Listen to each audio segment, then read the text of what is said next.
शिवसेना ठाकरे गट व महाराष्ट्र नवनिर्माण सेना युतीची घोषणा।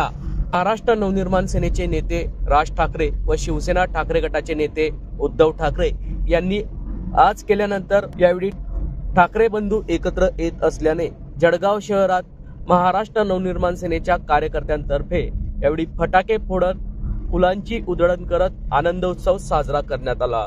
महाराष्ट्र नवनिर्माण सेना व शिवसेना ठाकरे गट नक्कीच आगामी महानगरपालिकांच्या निवडणुकीमध्ये महायुतीला मोठं आवाहन उभं करतील अशा भावना महाराष्ट्र नवनिर्माण सेनेच्या पदाधिकाऱ्यांनी यावेळी व्यक्त केल्या आहे।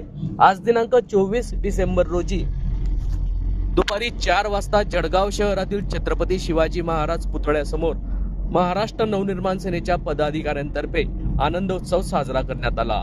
या संदर्भात महाराष्ट्र नवनिर्माण सेनेचे जिल्हाध्यक्ष जमील देशपांडे यांनी याबाबत अधिक माहिती दिली आहे। भाऊ काय सांगणार, या ठिकाणी महाराष्ट्र नवनिर्माण सेना व शिवसेना उद्धव बाळासाहेब ठाकरे ते दोघंही पक्ष एकत्र आलेले आहेत, दोघं बांधव सोबत आलेले आहेत, काय सांगणार? संपूर्ण महाराष्ट्राला ज्या क्षणाची अपेक्षा होती तो क्षण आज आलेला आहे। सन्माननीय राजसाहेब ठाकरे आणि सन्माननीय उद्धव साहेब ठाकरे या दोघी भावांचे पक्ष एकत्र आले। हा एक ऐतिहासिक दिवस आहे। या आणि ऐतिहासिक दिवसाचा जल्लोष करण्याकरता महाराष्ट्र नवनिर्माण सेनेचे जळगाव शहरातील सगळे पदाधिकारी सहकारी एकत्र जमलेले आहेत।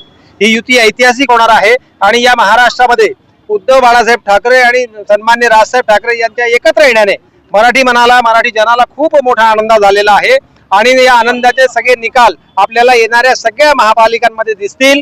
या महाराष्ट्रामध्ये एक वेगळ्या प्रकारचं चित्र आणि सन्माननीय राजसाहेब ठाकरे, सन्माननीय उद्धव साहेब ठाकरे यांचीच सत्ता संपूर्ण महानगरपालिकेमध्ये येईल असा आत्मविश्वास आम्हाला या ठिकाणी वाटतोय। सकाळी जेव्हापासून दोघी भावांनी युती जाहीर केलेली आहे तेव्हापासून आम्हाला सातत्याने संपूर्ण शहरातून, जिल्ह्यातून फोन येत आहेत की आम्ही सन्माननीय राजसाहेब ठाकरे, सन्माननीय उद्धव साहेब ठाकरे यांच्या एकत्र येण्याने आनंदित झालेलो आहोत।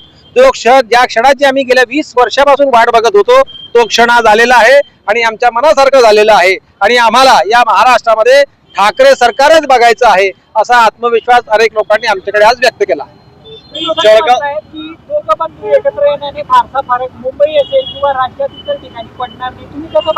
अनेक लोकांच्या पोटामध्ये पोटशूळ उठलेले आहेत, त्याच्यामध्ये प्रस्थापित पक्ष सुद्धा एक झालेले आहेत। या प्रस्थापित पक्षाला दोघी भावांची भीती आहे, ते या बोलता याचा अर्थच असा आहे की ते प्रचंड घाबरलेले आहेत आणि आता ठाकरे बंधूंना, ठाकरे ब्रँड हा आवरायचा कसा ही चिंता त्यांना सतावते आहेत। म्हणून जळी सळी काष्टी सगळ्या ठिकाणी त्यांना ठाकरे बंधू दिसत आहेत। ही त्यांची भीती दर्शवते आहे की आता आपलं काही खरं नाही, येणारं चित्र आपल्याकरता आतापर्यंत आपण लोकांना वेगवेगळ्या प्रकारे असं काही त्यांना काही दिलं नाही तर त्यांना सत्ता आपल्या हातून जाईल याची भीती दिसते आणि त्याचं आज चित्र त्यांना दिसलंय। नगरपालिकेत पण युती होईल का? आणि दुसरा विषय, संयुक्त जल्लोष जो आहे तो काही बघायला मिळत नाही मनसेचा। महाराष्ट्र नवनिर्माण सेनेला पक्षादेशच होता की आज आपण जल्लोष करायचा आहे। सन्माननीय शिवसेनेचे जेवढे पदाधिकारी आहेत त्यांच्यासोबत आमचं आजच सकाळी बोलणं झालं। एकत्रितरित्या, संयुक्तरित्या पण हा जल्लोषाचा कार्यक्रम होईल। आज हा पक्षाचा कार्यक्रम होता। राहिला पक्ष या इथे युती होईल किंवा नाही हे पक्षाचे वरिष्ठ आता ठरवतील। आजच युती जाहीर झालेली आहे आणि सन्माननीय साहेबांनी असं सांगितलं आहे की लवकरच सगळ्या ठिकाणची आम्ही जी काही परिस्थिती आहे ती जाहीर करू। दोघं बंधू एकत्र आल्याने मराठी माणूस एकत्र आल्यासारखं वाटतंय का? कारण मराठी माणूस विभागला गेलेला होता, आता कुठेतरी वाटतंय का संपूर्ण महाराष्ट्रातला मराठी माणूस नव्हे, संपूर्ण महाराष्ट्रातील 10 कोटी जनता आनंदित झालेली आहे। त्यांना दोघी बंधू एकत्र येण्याचा पर्याय हवा होता आणि आज हा पर्याय त्यांच्या रूपाने महाराष्ट्राला मिळालेला आहे। 10 कोटी नव्हे 12 कोटी जनतेला आनंद झालेला आहे। जे इकडे तिकडे गेलेले होते ते सुद्धा म्हणतात की आता ठाकरेच पाहिजे।